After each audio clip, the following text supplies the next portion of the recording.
Yeah, you feel and it's like he be off beat, but it's like after a while, then you just kind of start to fuck with it though. You feel me? After, No, but for it's it's yeah. It's do you like Silk or not? sure. You don't like It's Silk, not that well, but listen, it's not that I dislike him. It's just like kind of like with Jay Z. I'm not gonna go put it on, but I'm not yeah, going to necessarily. Um, if it's like three songs back to back, I can't do it. Too much. right. But Too much. I feel you. But see, but that's how I am though with a lot of these cats. It's like, okay, I can listen to one of your songs, but yeah, after like that second, third song, bro, we gotta, what I'm saying, get this. But see, and there's people that might feel like that about my music, like, what I'm saying, that shit just don't appeal to them. You know what I'm saying?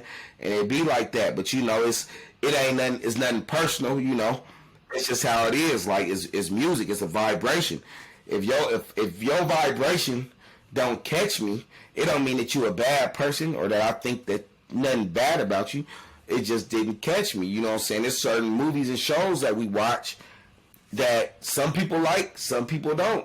You know what I'm saying? I try to stop saying that that music's trash or it's garbage or this is a bad song or whatever because it don't appeal to me. Especially the older I get and the more I'm just like Mm-hmm.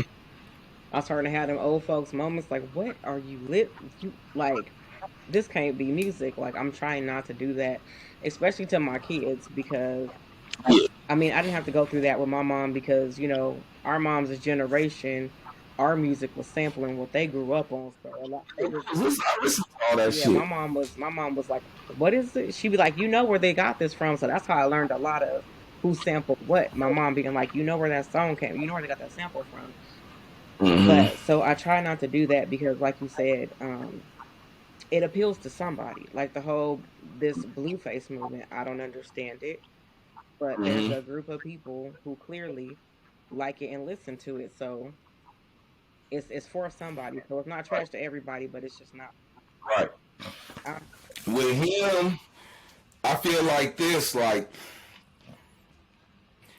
I'm gonna say, out of 50 Blueface songs that I heard, I probably like five of them. You know what I'm saying? But he's another person who his persona. I like his persona. He's interesting to watch. Um, the little drama him and his girl be having. You know what I'm saying? Like all of that shit is interesting, and then it's something about it. Like I feel like I'm not saying he reminds me of my nephew, but he reminds me of like he could have been my nephew in another life. okay.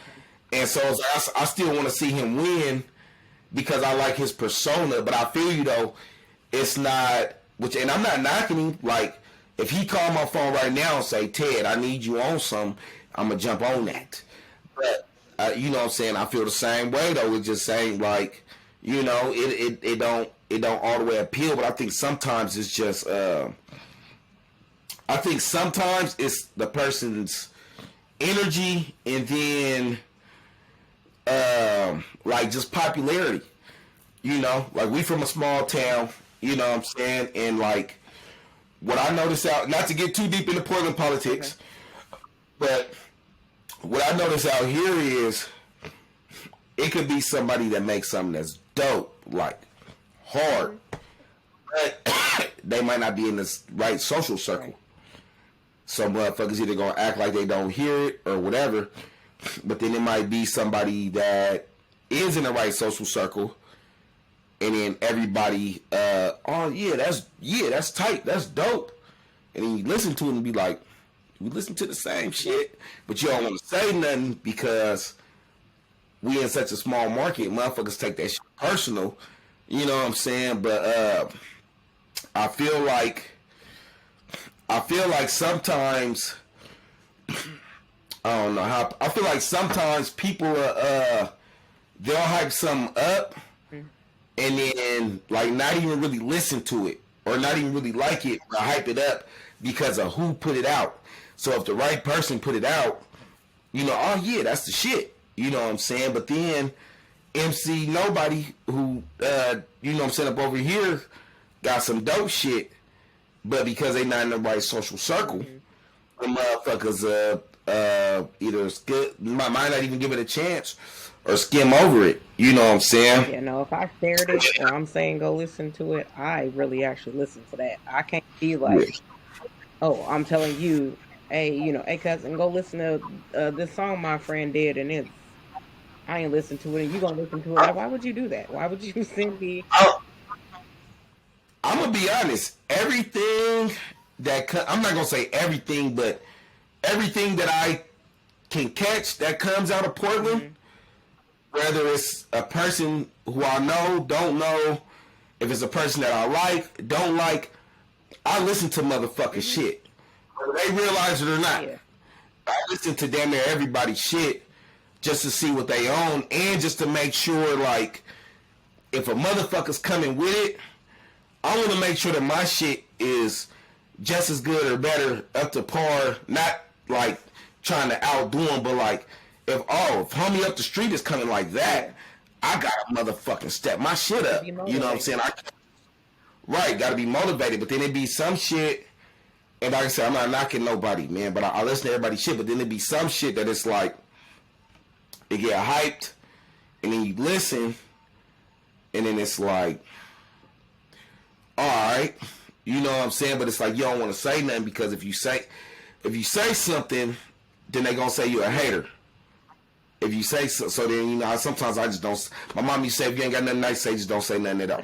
But You know what I'm saying? sometimes it's not even that. It's that I don't have anything nice to say. It's just that maybe I've heard better from this person, or maybe I just personally don't like it, and that's okay.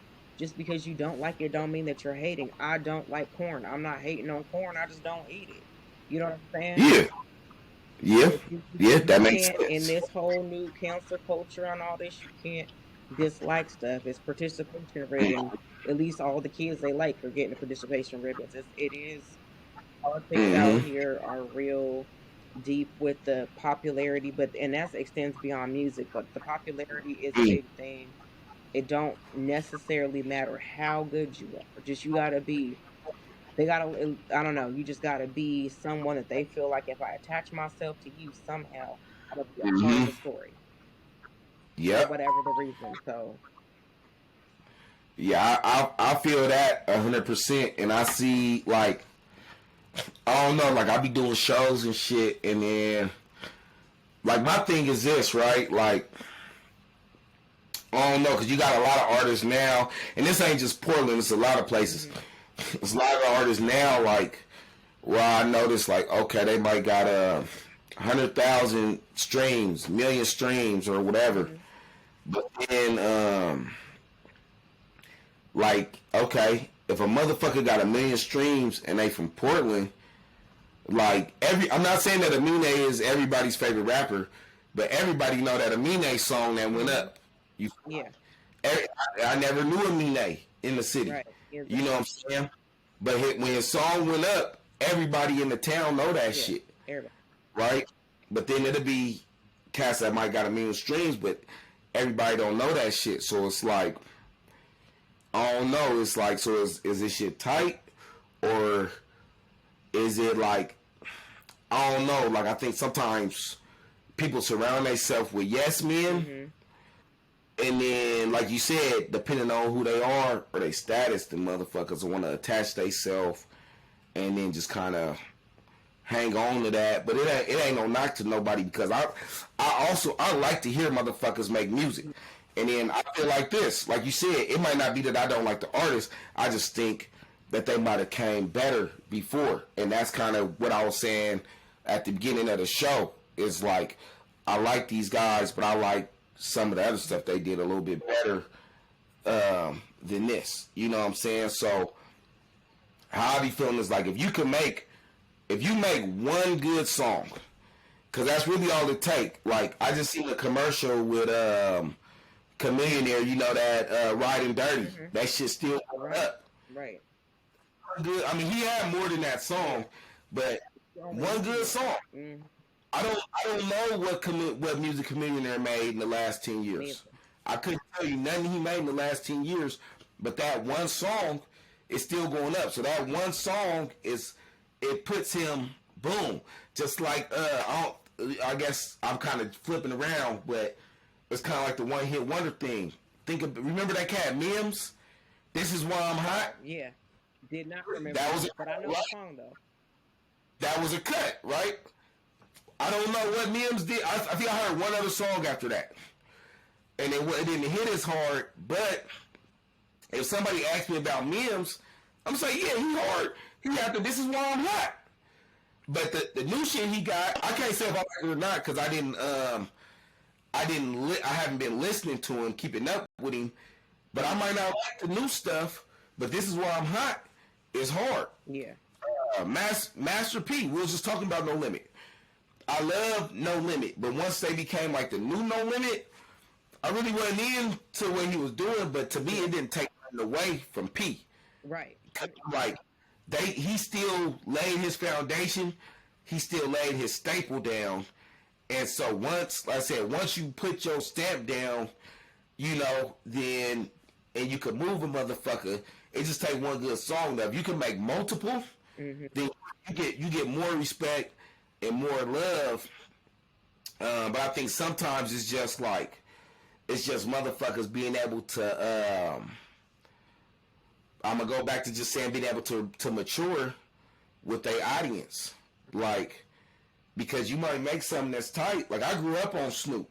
We all listened to Snoop when he first came out, and I was like, I don't know, 5, 6, 7, however old when he came out. 10 that year. So I think I would have been 5. If you turned 10, then I would have been 5. I think because I think we about 5 years apart, if I ain't mistaken. I'm 40. But I ain't gonna call out your age. I'm 40. I don't care. I ain't worried. I ain't scared. None of that. That don't bother me. But his music though, like I said, for every year, you know, as a kid listening to it, it was just about the music because I really didn't know like the shit he was talking about. Yeah. I wasn't old enough to really know what it was, but then like once I got to hold on, what's that? But then once I got to like 8th grade, 7th, 8th grade, then that's when it's like, okay, his music is lining up with the way that I'm living, right? And then like when I got in high school, then that's when he started doing like the R&B, rhythm and gangster stuff, and I wasn't no older cat like that, but you know, I was 17 in the bar, you know what I'm saying, with our big cousins and our uncles and shit.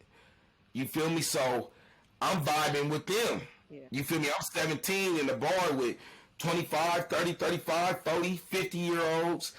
And when I'm with them, you know, when I'm with the OGs, this what they on. Right.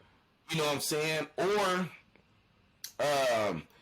you know, shit like that. And then, like I said, now, you know, the shit that he making is just kind of like he made the, I like that Kool-Aid album. Okay. And when the Kool-Aid album came out, that was like, I think I was a few years past, I was maybe like 3 or 4 years back from college. And in that album, he was talking about pretty much being from the street, but elevating, and now he over here. And that's what I was going through at that time. Right. So it's like, you know, just elevating with that shit. And I just think that's really where motherfuckers kind of miss their fans, is just not elevating with them. Like, unless you just like I'm trying to think who the fuck can just make the same type of shit and the shit, unless you like Sugar Free. Yeah. Right? Because Sugar Free shit is like, you know, his shit is like some like cult classic music. Like if you a Sugar Free fan, you know what I'm saying? Like that shit is gonna motherfucking be timeless. Cause he gonna drop them sayings. He gonna come out. He ain't gonna rap like nobody but him. He gonna rap on beat, off beat. He gonna say his little pimp quotes. Right. You know what I'm saying? Where Audrey at? No. You know, so all that shit. But it elevate. But then even him, a lot of people focus on like his pimping shit, but then he also got songs that I listen to for inspiration, like Never Give Up. Or me and my sons listen to This Game Is Not For You. Yeah. Because I felt when I listened to that, like sometimes, you know, as a young black man from the street, we be having identity crisis of, oh, I gotta be like this, but now I got these kids. This game is not for you. Yeah. It kind of encouraged me, like, it's cool, man. It's cool to switch it up for your kids. Yeah. This is pimping sugar free. You know what I'm saying? But I'm a real fan to where I'm gonna know about this song too. Yeah. You know what I'm saying? So I thought that song was super dope because I was like, I feel like people who are from the streets or from the game in whatever way it is, I think they should make songs like that because a lot of people hear it. Oh, I like this music. This is what I want to get into. But hey, like that's not you at all. yeah. It's not you. Mm-hmm. You Mm-hmm. need to like you don't have to do this. You can go to college. You can Yeah. go to sports. You can get a trade. Like you don't. They seem cool, but it's not for everybody. And clearly it ain't for you. And I think like I remember hearing that and I was like, okay, cool. Like it was very different, but I really appreciated it.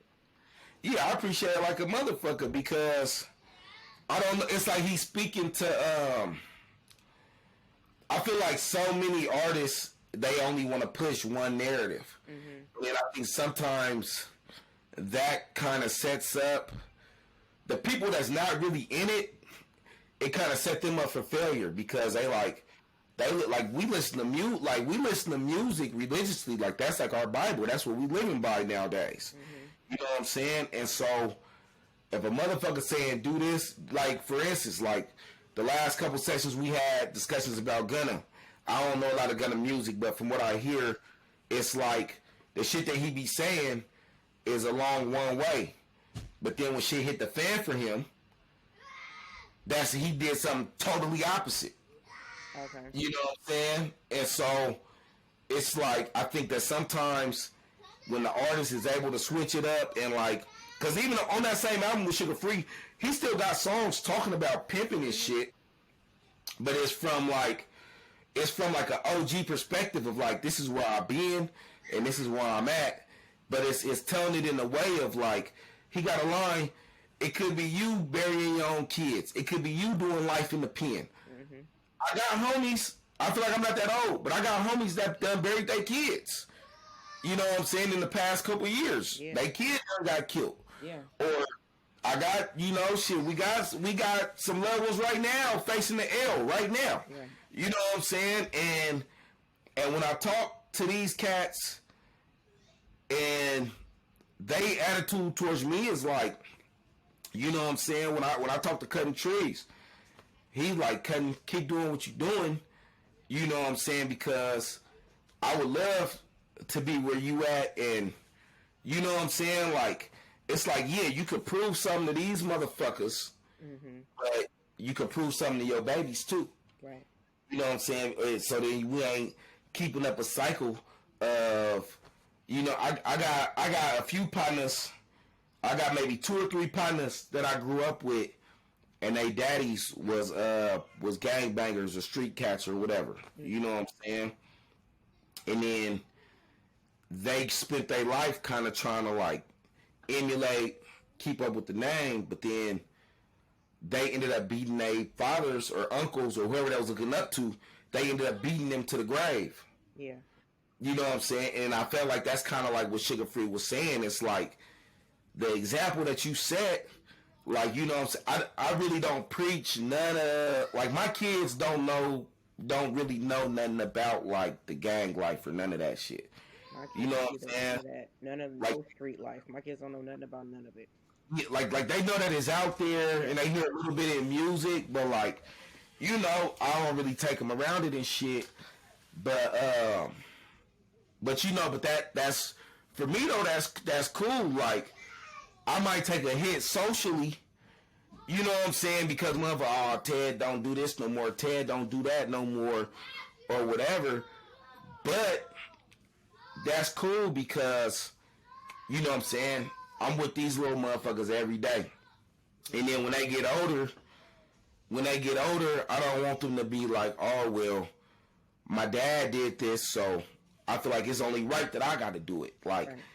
I don't know if you remember, but when baby Ted was born, people used to always want to call him Little Ted Loke. Nah, he's not Little Ted Loke. Right. That's just Ted. You know what I'm saying? Yeah. That's just Ted, because the shit that comes with being Ted. Even though I'm a cool dude, and you know, and I'll be cool most of the time, everybody don't feel that. Yeah. And it's something that comes with that. I was explaining to them the other day, because we was having a discussion about some shit, and I'm like, man, if you jump into a gang or some shit, it's shit that was going on before you was born. Yeah. That could come back and get your ass. Right. It ain't got nothing to do with you. Right. You know what I'm saying? And so that's going back to the music part of what we were saying. I feel like when the artists motherfucking elevate with their age, like Snoop and Sugar Free, they're grandparents now. Mm-hmm. So they gotta watch what they saying. You straight big dogs, man. Hey, little man. It's cool to read. Don't be scared to read in front of them dummies. They ain't gonna be nothing. By the time you a teenager, they gonna be dead or in prison. Here go the rewrite. This for the little homies that's growing up, looking up to negative niggas that they wanna be like. Free spit from the Hugh Hef crown. And if it ain't you, it's alright to step down. Block this. My mama raised me to not point a finger at her man and say he the reason I ain't got shit. We didn't create that gun. You do all these things good, homie, but you only gonna be great at one. We know them hoes wanna look. Don't be scared to put your nose in the book. Yeah, go to school, homie. If you the only one in the family that's gonna be something, see something, set the bar these youngins. It could be you burying your own kid. It could be you getting life in the pen. And then you grow up, don't wanna jack and ride. Oh, look at Lil Johnny, now he got him a job. This game is not for you. I'd rather hear my kids knock joke or watch a gumball and answer their crazy question having a YouTube ball. This game is not for you. To carry your #1 star player, cause they gon' learn.